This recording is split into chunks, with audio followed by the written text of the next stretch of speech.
Very good morning दोस्तों, स्वागत है आपका डेली करंट अफेयर अपडेट्स की वीडियो में। डेट हो गई आज की 1 अगस्त। चलिए देखते हैं आज के कुछ महत्वपूर्ण प्रश्न। आज का हमारा पहला प्रश्न, विश्व रेंजर दिवस हर साल किस तारीख को मनाया जाता है? वर्ल्ड रेंजर दिवस हमें बताना है। रेंजर के बारे में भी पढ़ेंगे, रेंजर्स कौन होते हैं।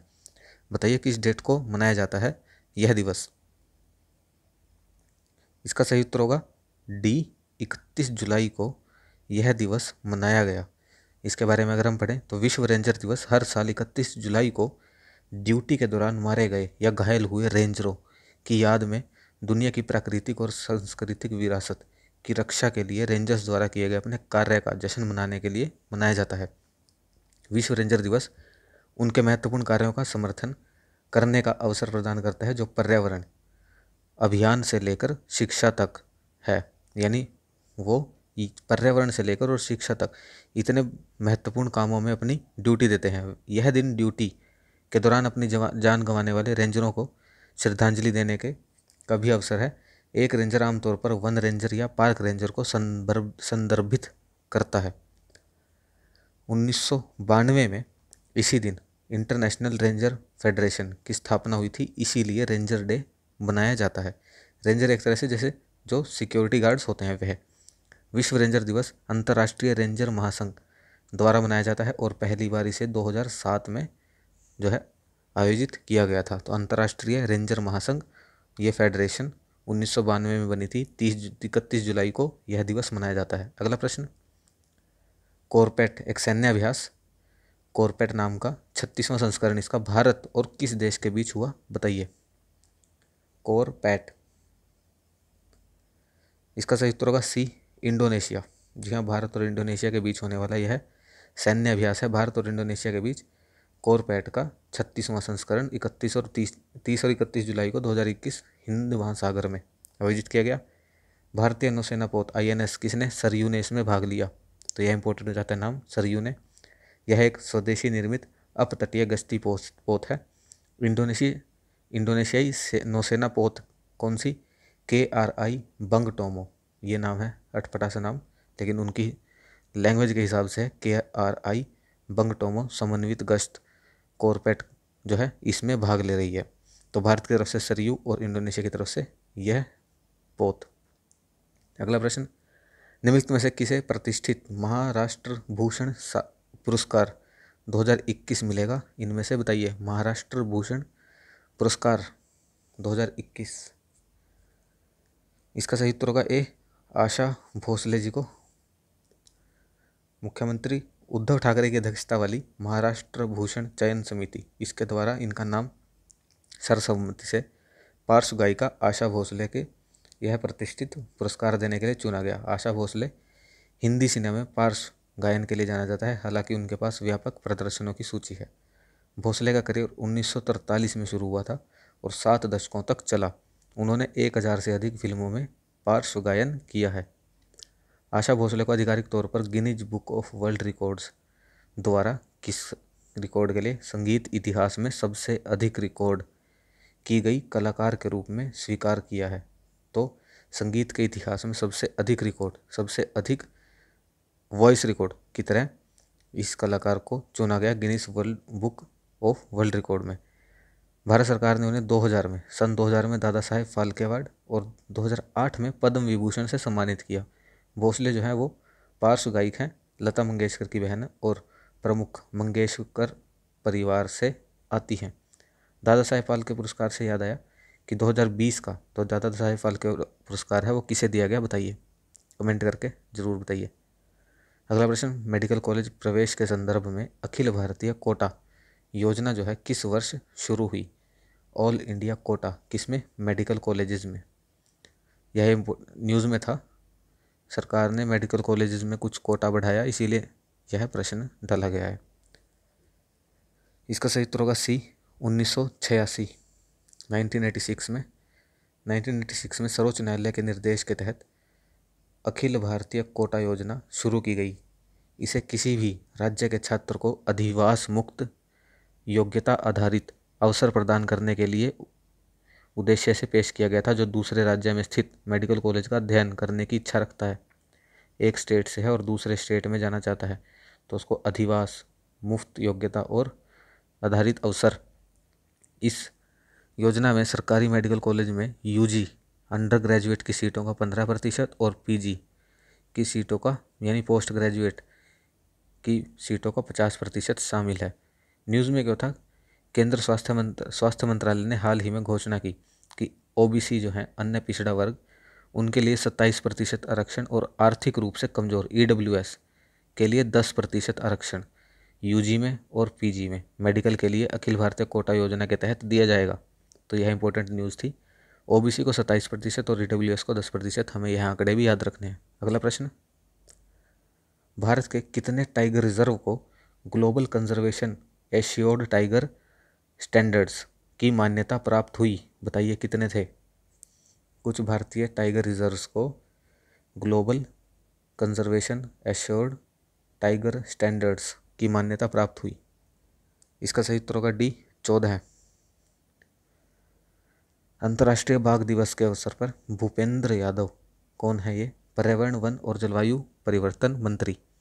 उन्होंने कहा कि भारत के 14 टाइगर रिजर्व को global conservation assured tiger standards की मान्यता प्राप्त हुई। CATS बोलते हैं इसे फुल शॉर्ट फॉर्म में।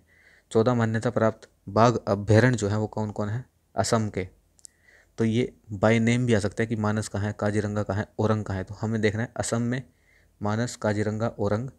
मध्य प्रदेश में कौन कौन सा? सतपुड़ा, कान्हा, पन्ना।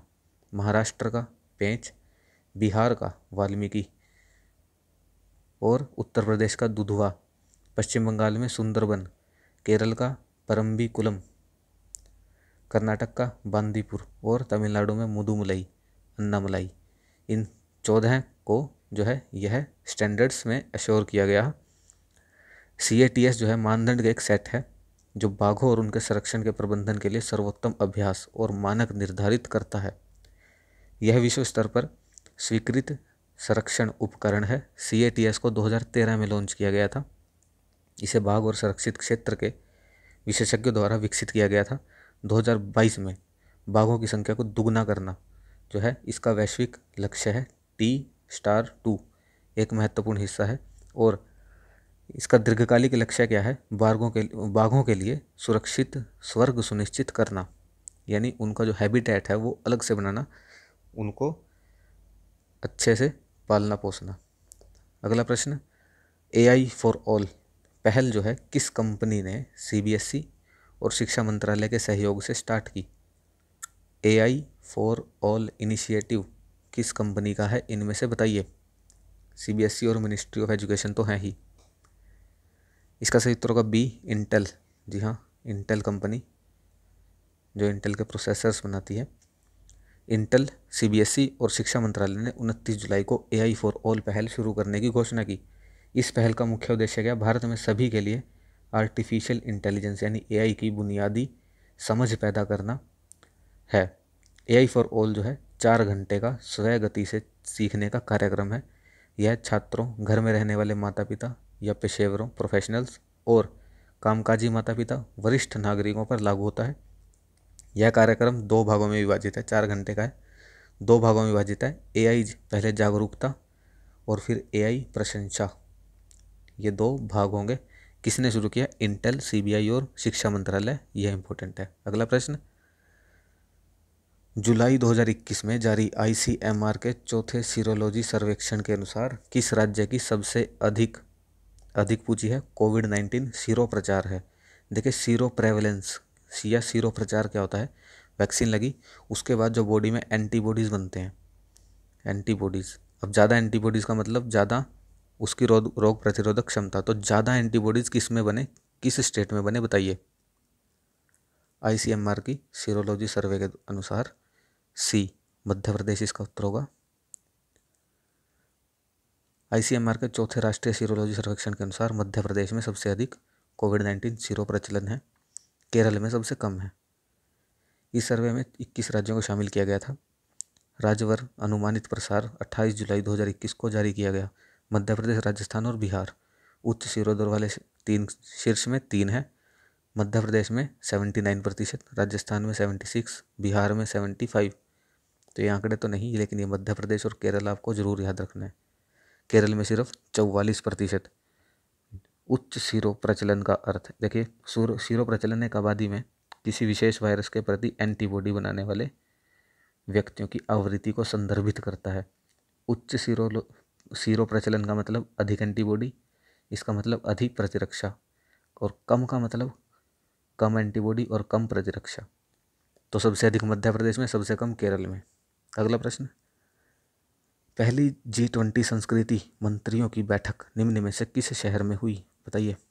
First G20 cultural ministers meeting, इसका सही उत्तर होगा बी, रोम, इटली। रोम में पहली G20 संस्कृति मंत्रियों की बैठक आयोजित की गई। यह एक प्रमुख 2 दिवसीय आयोजन था जो इतालवी G20 राष्ट्रपति पद के दौरान हुआ था। कोलोजियम और पलाज़ो बार्बेरिनी में रोम में यह शिखर सम्मेलन हुआ। ये 2 बिल्डिंग्स का नाम है। किस किस ने भाग लिया, OECD, यूनेस्को, भूमध्य सागरीय संघ, यूरोपीय परिषद, ICOM, ICCROM और आइसोमोस, इंटरपोल, संयुक्त राष्ट्र ड्रग और अपराध कार्यालय, विश्व सीमा शुल्क संगठन, इन सब ऑर्गेनाइजेशंस ने भाग लिया। निम्नलिखित में से किसे राष्ट्रीय लोकमान्य तिलक पुरस्कार 2021 विजेता घोषित किया? चलिए आप इसका आंसर कमेंट्स में दीजिए मुझे। बहुत इजी प्रश्न है और इम्पोर्टेंट भी है। नेशनल लोकमान्य तिलक अवार्ड 2021 इनमें से किसे मिला? अगला प्रश्न, निम्नलिखित में से किस राज्य सरकार ने मिशन निर्यातक, ये सॉरी हिंदी में गलत है, निर्देशक नहीं निर्यातक आएगा, मिशन निर्यातक बनो, यहाँ इंग्लिश में देखिए मिशन निर्यातक बनो जो स्कीम है वो लॉन्च की किसने? राज्य ने, बताइए। इसका सही उत्तर होगा बी, राजस्थान सरकार ने ये काम किया। राजस्थान सरकार ने उसके उद्योग विभाग, राजस्थान राज्य औद्योगिक विकास और निवेश निगम, जिसे फुल शॉर्ट फॉर्म में रिको भी बोलते हैं, ने राज्य में इच्छुक निर्यातकों को बढ़ावा देने के लिए मिशन, सॉरी हिंदी में गलत है, निर्यातक होगा यहाँ पे, निर्यातक, मिशन निर्यातक बनो अभियान शुरू किया।